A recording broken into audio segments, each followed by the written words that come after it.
자, 오늘 주시는 말씀은 욥기서 8장입니다.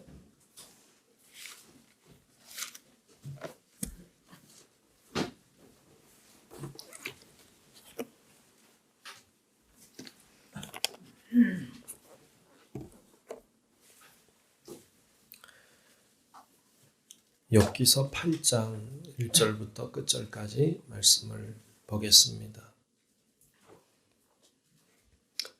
네, 다 찾으신 줄로 알고 욥기서 8장 말씀 교독하며 말씀을 봅니다. 수아 사람 빌닷이 대답하여 이르되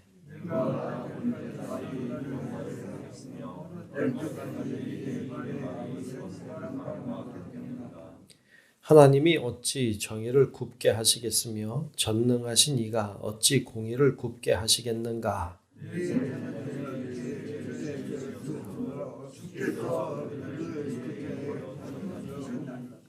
내가 만일 하나님을 찾으며 전능하신 이에게 간구하고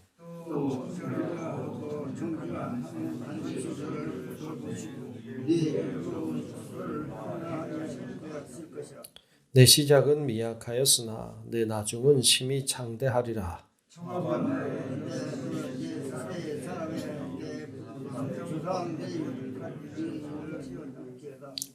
우리는 어제부터 있었을 뿐이라 우리는 아는 것이 없으며 세상에 있는 날이 그림자와 같으니라.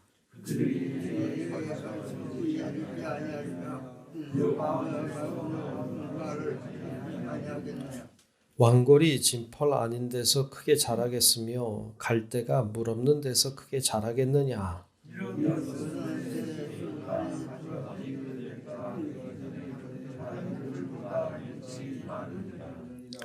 하나님을 잊어버리는 자의 길은 다 이와 같고 저속한 자의 희망은 무너지리니 그가 믿는 것이 끊고 그가 의지하는 것이 거기를 같으리라. 그 집을 의지할지라도 집이 서지 못하고 굳게 붙잡아 주어도 집이 보존되지 못하리라. 그는 집을 밟고 뛰어올라 그가 못하였거든요. 그 뿌리가 돌 무더기에 설이어서 돌 가운데로 들어갔을지라도 그곳에서 그 자기도 창피하고 일기를 내가 너를 하였다 하리니 그 길의 기쁨은 이와 같고 그 후에 다른 것이 흙에서 나리라. 하나님은 선선한 사람을 버리지 아니하시고 악한에게 끌어들이지 아니하시므로 웃음을 내 입에 즐거운 소리를 내 입술에 채우시리니 너를 미워하는 자는 부끄러움을 당할 것이라. 악인의 장막은 없어지리라. 아멘. 네, 오늘도 주님의 크신 은혜가 우리 모두와 함께 하시기를 축복합니다. 자, 오늘 8장을 같이 봤습니다. 욥이 큰 고난을 당했고 3명의 친구가 욥을 찾아왔죠. 엘리바스라고 하는 사람이 먼저 이야기했고 그리고 욥이 그에 대하여 반응하며 말했어요. 그런데 욥이 하고 있는 이야기가 어찌 보면 하나님을 향해 불만을 이야기하고 하나님께 원망하는 이야기였죠. 우리가 그 전에 보았습니다만 하나님을 향해 욥이 원망하지 않았다. 우리 이렇게 이야기하는데 사실 많이 원망했죠. 이 욥은 자기 생애를 저주하며 그리고 하나님 앞에 자신의 고통을 토로하며 그리고 불평과 원망을 쏟아냈어요. 근데 우리는 욥을 가리켜서 고난 중에도 원망하지 않았다 이렇게 말을 하죠. 근데 전에도 보았습니다만 원망이라고 하는 것이 크게 둘로 나뉠 수 있겠다. 하나는 하나님을 부정하는 원망, 하나님 같은 건 없어 하고 하나님을 원망하고 떠나가는 것은 그건 진짜 원망이다. 그건 진짜 불평이고 그런 불신앙인 것이죠. 그러니까 그런 원망은 욥은 하지 않습니다. 욥이 하고 있는 원망은 하나님이 계신데 왜 이런 어려움을 주시냐고. 하나님이 계신 것을 부정하지 않아요. 그리고 그 안에서 하나님 앞에 기도하듯 토로하는 것이죠. 그러니까 그런 원망은 다르다 말이죠. 그러니까 우리도 여러 가지 고난이 찾아오고 우리에게 문제가 생기고 감당하기 힘든 고통이 찾아온다 할지라도 여러분, 우리가 하나님은 그래도 살아계시고 그래도 하나님이 우리 가운데 일하고 계심을 믿는 믿음이 있기를 축복합니다. 이 믿음이 욥에게는 있었습니다. 욥은 하나님이 살아계심을 믿었어요. 그런데 왜 나에게 이 고통을 주시는지를 이해할 수 없다고. 고통에 대한 하나님께 질문을 던지고 있는 것이고, 특별히 앞장 7장에서는 욥이 자신의 그 불행한 모습 때문에 고통을 하나님 앞에 그대로 솔직하게 내려놓고 있는 장면을 봤어요. 자, 그렇게 하나님 앞에 자신이 이렇게 힘들다고, 자신이 이렇게 고통스럽다고, 차라리 죽는 게 낫겠다고 막 하나님 앞에 이야기하는 것을 오늘 말씀 두 번째 친구인 빌닷이 들은 거죠.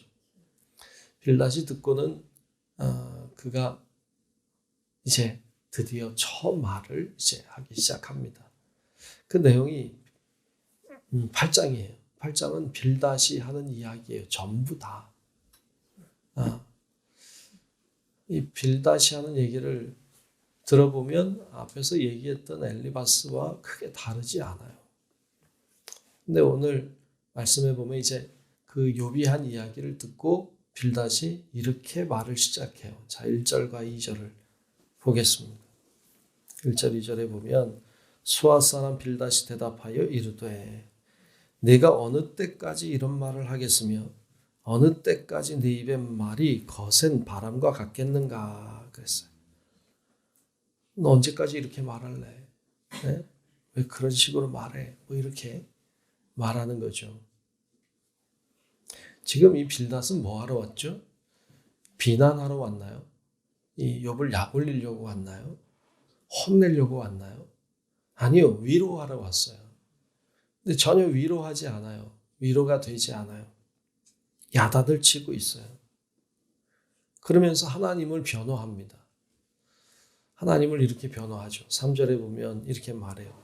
하나님이 어찌 정의를 굽게 하겠으며 전능하신 이가 어찌 공의를 굽게 하시겠는가. 하나님은 정의로운 분이야. 하나님은 공의로운 분이야. 라고 말합니다. 틀린 말 아니죠. 맞아요. 하나님은 정의로운 분이세요. 하나님은 공의로운 분이세요. 맞아요. 하나님은 그런 분이에요. 맞는 이야기예요. 그런데 위로가 되지 않아요. 그리고 하나님이 공의로우신 분 맞고 정의로우신 분이 맞지만 우리가 앞에서 보았습니다만 하나님이 죄 없는 욥을 고통당하게 두셨어요. 그냥 내버려 두셨어요. 사탄에게 해보라 했어요. 그러니까 하나님이 정의로운 분이시긴 하고 공의로운 분이시긴 하는데 맞는 이야기인데 지금 욥은 고난을 당하고 있단 말이죠. 그게 틀렸다는 말이 아니라 고난에 있단 말이죠. 그러니까 이 빌닷이 해야 되는 일은 공의로우신 하나님이신 건 맞는데 왜 이런 고통을 주셨는지 함께 아파하고 함께 슬퍼하고 함께 눈물을 흘리는 것이 옳죠. 그래야 되죠. 왜 하나님이 이렇게 하셨을까 하고 함께 슬퍼하는 것이 맞죠. 그런데 빌닷은 하나님을 변호하고 욥을 책망하고 있습니다. 자, 그러면서 4절에는 해서는 안 되는 말을 하고 있죠.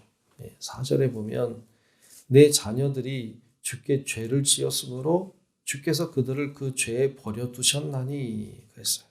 무슨 말이에요? 내 자녀 10명의 자녀 있었지. 다 왜 죽었는지 알아? 다 죄 져서 죽은 거야. 라고 말하는 거예요. 여러분, 한 명만 죽어도 그 고통은 이루 말할 수가 없죠. 근데 10명이 하루아침에 다 한 자리에서 죽었어요.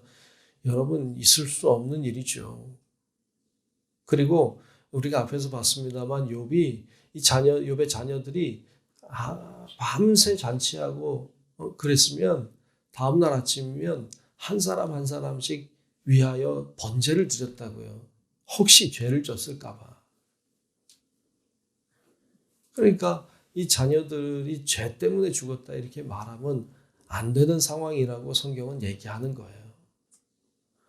비록 그렇다고 하더라도, 비록 자녀가 그렇다고 하더라도 그렇게 말하면 안 되죠. 혹시 자녀들이 누가 신앙생활 안 하고 이러다가 낭패를 당했다고 해도 야, 교회 안 다니고 신앙생활 안 하더니 그렇게 됐다. 이렇게 말하면 안 되는 거예요. 물론 그렇게 말할 분이 여기 아무도 안 계시지만. 그렇게 말하면 안 되는 거예요. 그건 하나님이 알아서 하실 일이지. 우리는 위로해야죠. 격려하고 용기를 줘야죠. 그게 하나님의 마음이죠. 근데 그렇게 죄 짓더니 그렇게 됐다. 이렇게 말하는 건 안 되죠. 그러면서 5절에도 보면 내가 만일 하나님을 찾으며 전능하신 이에게 간구하고 아니 안 찾았나요? 찾았죠. 전능하신 이에게 간구하지 않았나요? 간구했죠. 근데 안 한 것처럼 말하는 거죠. 또 6절에도 또 청결하고 정직하면 아니 청결하지 않았나요? 욥이 정직하지 않았나요? 아니 정직했죠. 청결했죠. 근데 하지 않았다는 것처럼 말하죠. 반드시 그러면 너를 돌보실 거다. 내 의로운 처소를 평안하게 하실 것이다. 너가 지금 청결하지 않아서 이렇게 된 거야. 네가 정직하지 않아서 이렇게 된 거야. 라고 말하는 거잖아요. 이게 다 상처인 거죠. 다 아프죠. 그러면서 7절에는 우리가 잘 아는 말씀하고 있죠. 내 시작은 미약하였으나 내 나중은 심히 장대하리라. 야, 이게 참 좋은 말이죠. 근데 누가 했어요? 빌다시 한 말이라 좀 그래. 이게 좋은 분위기에서 좋은 하나님의 사람이 말을 했으면 이 글귀는 엄청난 글귀죠. 축복의 글귀죠. 근데 이게 아쉽게도 빌다시 했다고요. 종종 이렇게 어디 무슨 식당이나 이런 데 가면 이렇게 써 있잖아요. 그러면 참 좋다. 그런데 저는 볼 때 좀 그래. 이게 빌다시 한 말이잖아. 그러니까 좀 그렇다. 근데 틀린 말 아니에요. 맞는 말이죠. 하나님은 시작은 미약해도 크게 하실 수 있죠. 아멘. 하실 수 있어요. 하나님은 하실 수 있는 분이에요. 그리고 정말 청결하게 살고 정직하게 살면 하나님이 그를 돌보세요. 그리고 그들을 인도하실 줄로 믿습니다. 이건 하나님이 하시는 큰 뜻이에요. 맞아요. 맞는데 지금은 안 맞아요. 지금은 어울리지 않아요. 지금 욥한테는 이렇게 얘기하면 안 되는 거예요. 이 말이 틀렸다는 말이 아니라 이 말을 하는 상황이 틀렸어요. 똑같은 말도 해야 될 때가 있고 해서는 안 되는 때가 있죠. 아무리 옳은 말이라고 해도 어떤 때는 옳은 말이 오히려 상처의 말이 되는 경우가 많죠. 근데 지금이 그런 상황이죠. 옳은 말인데 욥에게는 도움이 되지 않고 욥에게는 여전히 상처가 된단 말이죠. 계속 보면 11절에 내려가면 11절에는 이런 이야기를 하고 있습니다. 왕골이 진펄 아닌 데서 크게 자라겠으며 갈대가 물 없는 데서 크게 자라겠느냐. 뭐예요? 너가 그렇게 된 게 원인 없이 됐겠느냐. 너 그렇게 된 거 다 원인이 있어 그렇게 된 거지.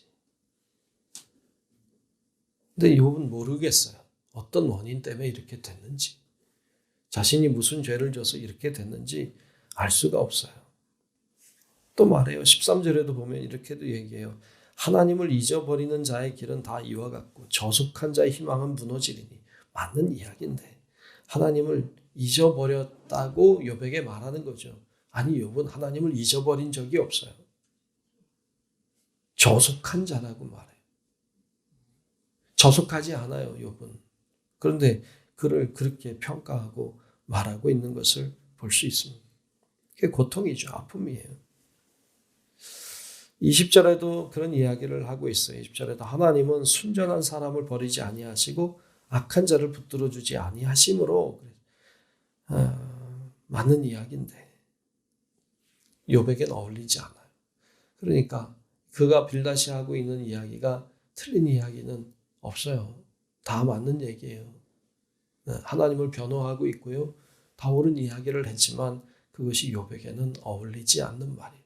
욥에게는 상처가 되는 말이에요. 해서는 안 되는 말이죠. 이렇게 하는 것은 하나님의 기쁨이 되지 않아요. 나중에 뒤에 가면 이제 하나님이 드디어 입을 여시고 말할 때가 나오는데 그때 이들을 책망해요. 책망하는 이유 중에 하나가 그거예요. 너희들이 옳은 말이지만 해서는 안 되는 말을 했다는 것이죠. 그것이 하나님의 마음을 아프게 했던 것을 봅니다. 여러분, 말이 참 어려워요. 말은 참 힘든 거예요. 그래서 이 고난당한 자가 우리 주변에도 있을 수 있죠. 여러분들이 좋은 위로자가 되어주시고 정말 하나님이 원하시는 말을 하나님의 뜻에 합한 말로 위로하고 격려함으로 그들이 더 실족하고 더 시리에 빠지는 것이 아니라 용기를 얻고 믿음으로 세워지고 또 주님을 따라갈 수 있도록 그렇게 좋은 위로자들이 다 되시기를 주님의 이름으로 축원합니다. 기도하겠습니다. 하나님 감사합니다.